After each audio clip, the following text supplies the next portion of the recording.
Substitute Groundhog by Pat Miller, illustrated by Kathi Ember.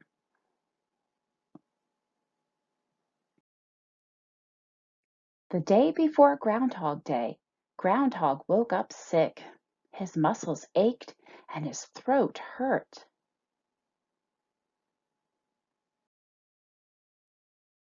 Groundhog felt so awful he went to see Dr. Owl. "You have a bad case of flu, you do," said Dr. Owl. "You need hot clover soup and bed rest for 2 days." "How many?" asked Groundhog. Two, hooted Dr. Owl. But Groundhog Day was tomorrow. Groundhog couldn't let everyone down because he was too sick to do his job. He tried to think of something.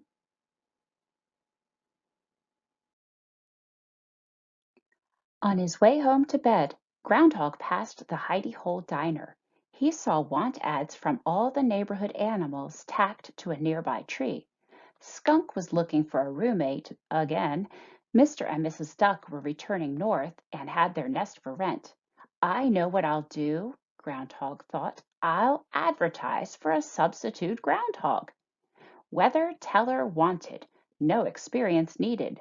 Apply at Groundhog's Hole, February 1st, 10 a.m. Thanks, Groundhog." By 10 o'clock, a line of animals waited to try out. "Great," said Groundhog with a sneeze. "Surely one of you can do Groundhog Day for me." Mole was first. "You have to go down in my hole," Groundhog told Mole. "It's pretty dark down there."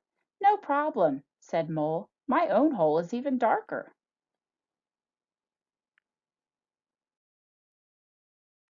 Mole got comfortable underground. "Now come up and look for your shadow," Groundhog shouted. Mole peeked over the edge. His little eyes squinted. "Well, Mole, what do you see?" Mole spoke to a tree. "Is that you, Groundhog?" Groundhog blew his nose. "This won't work. I need someone who sees well." "I can see well," said a voice from high overhead. Groundhog looked up and saw Eagle.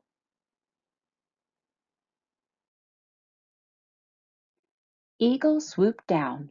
"From that mountain ledge, Groundhog, I could see a bit of owl feather stuck in your fur. I'd say you have been to Dr. Owl recently." "Wow, then surely you will have no trouble seeing your shadow," said Groundhog. "Climb down in the hole and let's practice." "Climb down?" said Eagle. He looked at the entrance to the hole. "Will there be room down there to stretch my wings?" He stretched them wide, very wide. Groundhog rubbed his scratchy throat. "This won't work. I need someone who sees well and is not bothered by small spaces." Bear stepped up next. "My own cave is snug and cozy." "Great," said Groundhog. "Climb down and let's practice." "This is perfect," yelled Bear from the hole. "It's even more comfy than my own cave."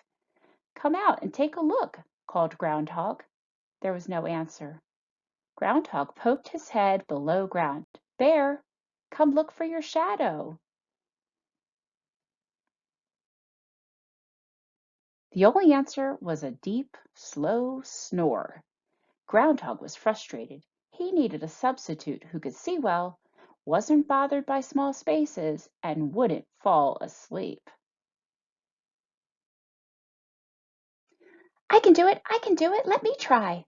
Squirrel bounced to the front of the line. "Okay," said Groundhog. "Go down in the hole, come back up, and look for your shadow." Squirrel leaped in. "Whee!" Then she popped her head back up. Groundhog said, "See your shadow?" "Oh, I forgot to look." Down she went. She popped back up. She dropped back down. "I keep forgetting to look." Squirrel giggled. She popped up and down some more. "This is fun," she said. But what Groundhog needed was someone who would pop up and stay up.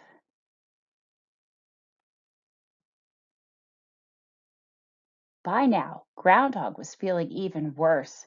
He thought of his warm bed. Was he ever going to find a substitute? "Howdy there, Groundhog. How about giving me a chance?" Up stepped a strange-looking creature. "My name is Armadillo," she said. "You're not from around here, are you?" asked Groundhog. Nope, I'm from Texas, visiting my cousin Badger, she said. But I can do this job. I live in a hole. I like small spaces. I see my shadow just fine, and I will pop up and stay up.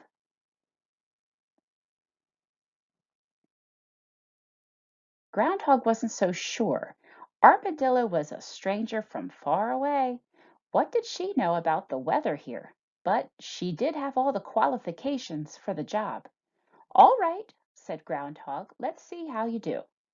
Armadillo climbed down into Groundhog's hole. She poked her head up and looked around. Sure enough, she saw her shadow. If that happens tomorrow, tell folks that winter will drag on, said Groundhog. But if you don't see your shadow tomorrow, spring will come early. Got it, said Armadillo.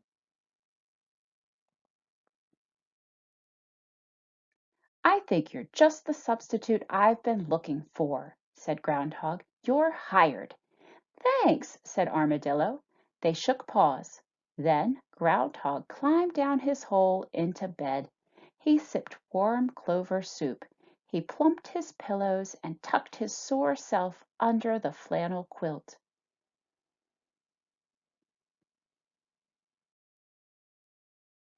The next morning the animals gathered early to hear what Armadillo would say. It was cold and crisp as the sun peeked over the forest. Badger served hot chocolate. Squirrel bounced and cheered for Armadillo. Eagle flew high above the trees.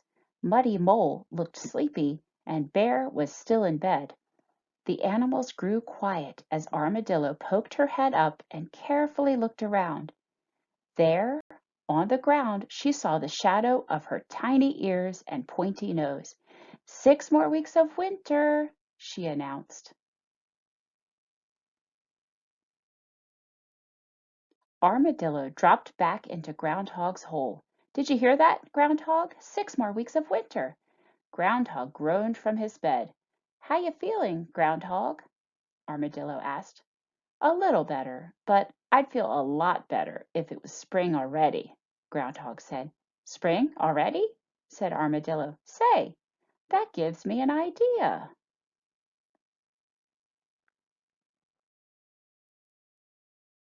Armadillo found Groundhog's suitcase. Get your gear together, Groundhog, she said. It's already spring in Texas. You can come home with me. Really? Said Groundhog. He imagined himself rolling in warm grass instead of sneezing through 6 more weeks of cold. You bet, said Armadillo. Groundhog jumped from his bed. He grabbed his teddy bear and his toothbrush and tossed them into his suitcase.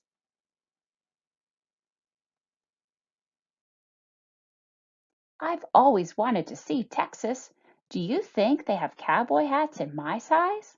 Asked Groundhog. Sure as Texas has a Lone Star, said Armadillo. Together they walked through the cold to the bus station, and their shadows followed them all the way there.